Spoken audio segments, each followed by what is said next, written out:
Alright, चलो अब हम आ गए हैं इकोनॉमिक्स अर्थशास्त्र के डे 3 पे। और आज के आपके टारगेट्स क्या थे? आज के लेक्चर से ना थोड़ा आसान हो जाएगा, बिकॉज आज के लेक्चर से जो टॉपिक्स है ना इकोनॉमिक्स के, वो थोड़े से इंफॉर्मेशन क्रैमिंग वाले हैं। मतलब इंफॉर्मेशन रट्टा मारने वाले हैं, उसमें कॉन्सेप्चुअल अंडरस्टैंडिंग का ज्यादा रोल नहीं है। ठीक है।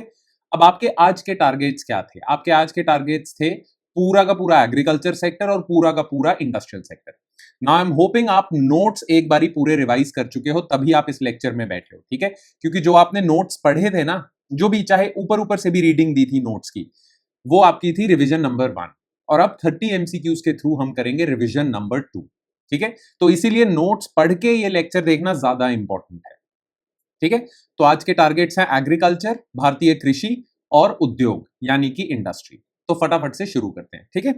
चलो फिर इकोनॉमिक्स डे 3 और टॉपिक्स होंगे एग्रीकल्चर,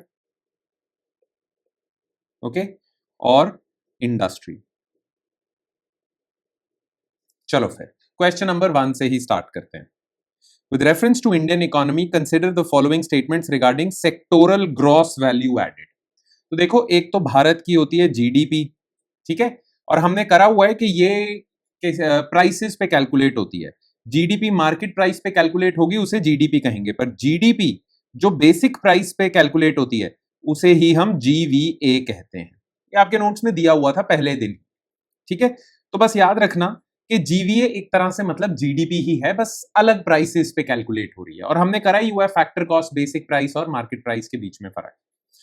अब देखो, इंडिया की जो पूरी इकोनॉमी है उसको 3 सेक्टर्स में बांटा जा सकता है, एग्रीकल्चर, इंडस्ट्री और सर्विसेज। तो एक तो पूरे इंडिया की जीवीए है और एक सेक्टर की जीवीए है, कि पूरे एग्रीकल्चर की जीवीए, इंडस्ट्री की जीवीए, सर्विसेज की जीवीए, है ना। तो इसे यही मतलब है सेक्टोरल जीवीए से। तो अब स्टेटमेंट्स देखते हैं। Agricultural sector contributes more to GVA than industrial sector. Services sector is the largest employer in the workforce. Livestock and forestry together contribute more than 35% of total agriculture की GVA. ठीक है। अब देखो, ये ध्यान से देखना, अगर हम पूरे के पूरी जीडीपी की बात करें तो सबसे ज्यादा कंट्रीब्यूशन जीवीए में है सर्विसेज सेक्टर का, उसके बाद इंडस्ट्रियल सेक्टर का, उसके बाद है एग्रीकल्चर का। ये तो हम बात कर रहे हैं कंट्रीब्यूशन इन जीडीपी या जीवीए। पर अगर हम कंट्रीब्यूशन इन एम्प्लॉयमेंट की बात करें कि सबसे ज्यादा एम्प्लॉयमेंट किस में है, सबसे ज्यादा जॉब्स कौन सा सेक्टर दे रहा है, तो यहां बिल्कुल उल्टा हो जाता है। एग्रीकल्चर, फिर इंडस्ट्री, फिर सर्विसेज। ये बात है जॉब्स की। ठीक है। अब agriculture sector contributes more to GVA than industrial sector, कहां लीस्ट कंट्रीब्यूट करता है। ठीक है। Services sector is the largest employer, कहां एग्रीकल्चर है एम्प्लॉयर, तो जॉब्स देने वाला, लीस्ट करता है सर्विसेज। तो ये भी गलत है। हाँ। अब देखो, एग्रीकल्चर को खुद को आप 4 सब सेक्टर्स में डिवाइड कर सकते हो। एग्रीकल्चर बना है क्रॉप फार्मिंग, जो खेती करते हैं। दूसरा लाइव स्टॉक, जैसे डेयरी, पोल्ट्री वगैरह। फिर आ जाता है आपका फिशरीज, और फिर एंड में होता है आपका forestry and logging, agro forestry वगैरह। ठीक है। अब पूरी एग्रीकल्चर की जीवीए में सबसे ज्यादा शेयर क्रॉप का है, फिर लाइव स्टॉक का, फिर फिशरीज, फिर फॉरेस्ट्री। पर अभी देखा जा रहा है कि धीरे धीरे लाइव स्टॉक का शेयर बढ़ता जा रहा है, और बढ़ते बढ़ते अब आप देख लो कि 35% के अराउंड जा चुका है कई मायनों के हिसाब से। तो मोस्ट प्रोबेबल आंसर इसमें, अब कई फिगर्स 32% एंड 33% है, इसीलिए मोस्ट प्रोबेबल आंसर 3 ओनली आता है, बी। ठीक है। पहले दो तो स्टेटमेंट्स गलत है। अब in the context of agricultural metrics, if a farmer grows wheat in the winter and maize in the summer on the same 2 hectare physical plot of land, what is the cropping intensity? ठीक है। अगर एक किसान वही 2 hectare के plot पे सर्दियों में व्हीट उगा रहा है और गर्मियों में मक्की, मेज उगा रहा है, तो क्रॉपिंग इंटेंसिटी क्या होगी? अब देखो, 2 तरह की चीजें हैं, एक होता है ग्रॉस क्रॉप्ड एरिया, एक होता है नेट सोन एरिया। इंडिया में जितना भी टोटल एग्रीकल्चरल लैंड है, लेट्स सपोज इंडिया में टोटल एग्रीकल्चरल लैंड है 100 हेक्टेयर का। ठीक है। 100 हेक्टेयर टोटल एग्रीकल्चरल लैंड है जिसपे खेती होती है, इसे हम कहेंगे नेट सोन एरिया। अब उसी 100 हेक्टेयर एग्रीकल्चरल लैंड में, ठीक है, एक साल में 3 बार क्रॉप्स उगाई जा सकती हैं, तो ग्रॉस क्रॉप्ड एरिया बन जाएगा 300 हेक्टेयर। ठीक है, जनरली लोग कंफ्यूज कर जाते हैं, इन दोनों को सेम ही मान लेते हैं, जीसी और एनएसए। नहीं, उसी जो लैंड है उसको आप कितनी बार यूज कर रहे हो एक साल में खेती के लिए, उसे मल्टीप्लाई करके ग्रॉस क्रॉप्ड एरिया बनता है। और gross cropped area divided by net sown area, percentage ले लो इसकी, इसे हम कहते हैं क्रॉपिंग इंटेंसिटी। तो यही 2 हेक्टेयर का प्लॉट है नेट सोन एरिया, इसको आप साल में 2 बार यूज कर रहे हो, 4 hectare gross cropped area in 200, क्या आंसर आएगा? 200% डी। ठीक है, next, regarding land holding classification in India consider the following statements. Small and marginal farmers combined account for more than 85% of Indian farmers. Semi-medium farmer is defined as one holding between 4 to 10 hectares. While small and marginal farmers are in majority, they own less than 50% of total land. ठीक है, अब India में based on आपका कितनी जमीन है उसके basis पे आपको कैटेगराइज किया जाता है। एक होते हैं मार्जिनल फार्मर्स, उनकी लैंड होती है 1 हेक्टेयर से भी कम। एक होते हैं स्मॉल फार्मर्स, इनकी लैंड होती है 1 से 2 हेक्टेयर। एक होते हैं सेमी मीडियम, इनकी लैंड होती है 2 से 4 हेक्टेयर। फिर आते हैं आपके मीडियम फार्मर्स, इनकी होती है 4 से 10 हेक्टेयर। और जिसकी 10 हेक्टेयर से ज्यादा जमीन है वो होता है लार्ज फार्मर्स। ठीक है, तो सेकंड स्टेटमेंट तो गलत है, क्योंकि सेमी मीडियम नहीं 4 से 10 होता, मीडियम होता है। ठीक है, अब इंडिया में ज्यादातर फार्मर्स वो हैं जिनकी जमीन 2 हेक्टेयर से कम है। स्मॉल एंड मार्जिनल 80% के अराउंड तो हैं ही, पर नंबर में स्मॉल एंड मार्जिनल किसान ज्यादा हैं, पर अगर उनकी लैंड ऐड कर दो ना तो वो 50% भी नहीं होती। ज्यादातर हमारे देश की लैंड लार्ज और मीडियम फार्मर्स के पास है, तो यही इनइक्वालिटी है। तो their total land is less than 50%। दो नंबर में ये ज्यादा है, पर लैंड टोटल इनका परसेंटेज कम है 50 से भी। सो इसका आंसर तो आएगा 1 and 3। ठीक है, next, which of the following was not a pillar of land reform initiated to address the post independence agricultural crisis? कृषि क्षेत्र में मतलब क्राइसिस था, बुरे हाल थे जब हम आजाद हुए, तो इसीलिए लैंड रिफॉर्म्स कंडक्ट किए गए, भूमि सुधार किया गया। अब लैंड रिफॉर्म्स में क्या क्या था? पहले तो जमींदारों को हटाओ, जमींदारी अबॉलिशन।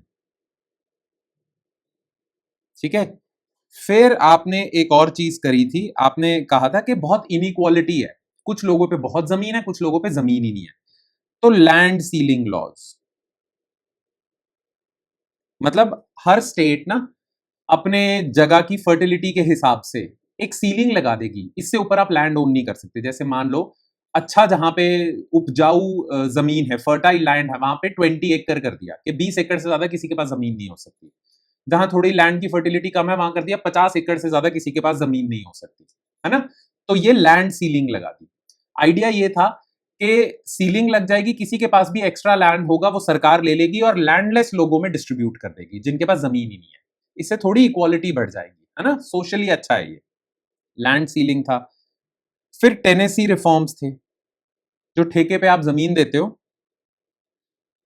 उसमें जिसको आप ठेका दे रहे हो उसको एक्सप्लॉइट ना कर सको, उसके लिए लॉज थे। फिर और ऐसे ही बहुत कोऑपरेटिव फार्मिंग को आप प्रमोट कर रहे हो, ये भी था। फिर एक सोशल लेवल पे थी, जैसे भूदान अभियान था, है ना, कि लोग खुद से ही वॉलंटरीली डोनेट कर रहे हैं, विनोबा भावे जैसे गांधीयन। सो अब इनमें से चारों में से कौन सा लैंड रिफॉर्म नहीं था? इंटरमीडियरीज, जमींदारों को इंटरमीडियरीज कहते हैं। लैंड कंसोलिडेशन भी था, लोगों की जमीनें टुकड़ों में पड़ी हुई थी, तो सरकार क्या कहती थी, टुकड़े वगैरह हमें दे दो, एक जगह पे इकट्ठी जमीन ले लो। तो लैंड कंसोलिडेशन भी लैंड रिफॉर्म का हिस्सा माना गया, है ना।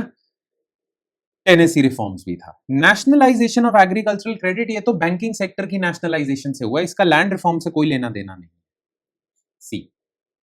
ठीक है, next, consider the following statements regarding green revolution in India, हरित क्रांति। It was launched in 1966 using high-yielding variety seeds developed by M.S. Swaminathan. One of its negative impacts was polarization of social classes, which fueled left-wing extremism.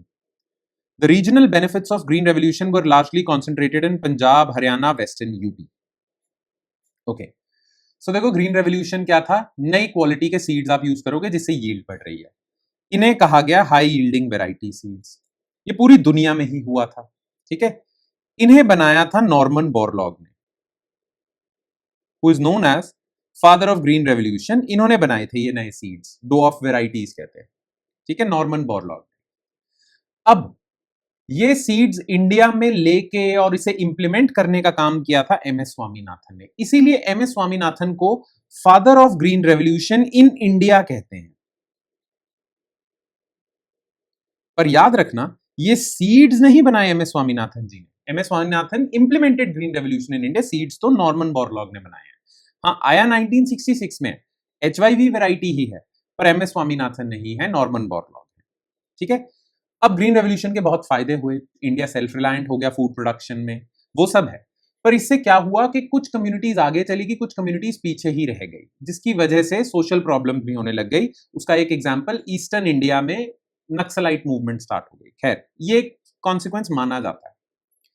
हाँ, दूसरी चीज, green revolution ज्यादा successful और ज्यादा अच्छे से इंप्लीमेंट आपने नॉर्थ वेस्ट इंडिया में ही करी है, पंजाब, हरियाणा, पश्चिम उत्तर प्रदेश, वेस्टर्न यूपी। ये बात तो बिल्कुल सही है, ठीक है। तो 2 and 3 ही आएगा इसका answer. Next, with reference to minimum support price workflow, consider the following. CACP has the final decision making authority for announcing MSP.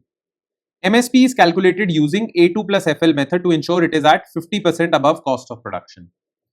MSP is open ended for pulses and oil seeds, meaning the government buys all quantities of grains offered. तो ध्यान रखना, MSP सबको ही पता है, ठीक है।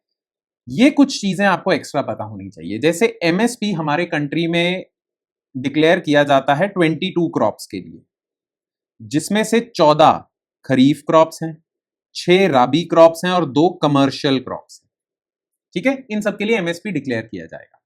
अब ध्यान रखना, कितना एमएसपी होना चाहिए, इसके लिए आपने कमीशन बनाया है, commission for agricultural cost and prices.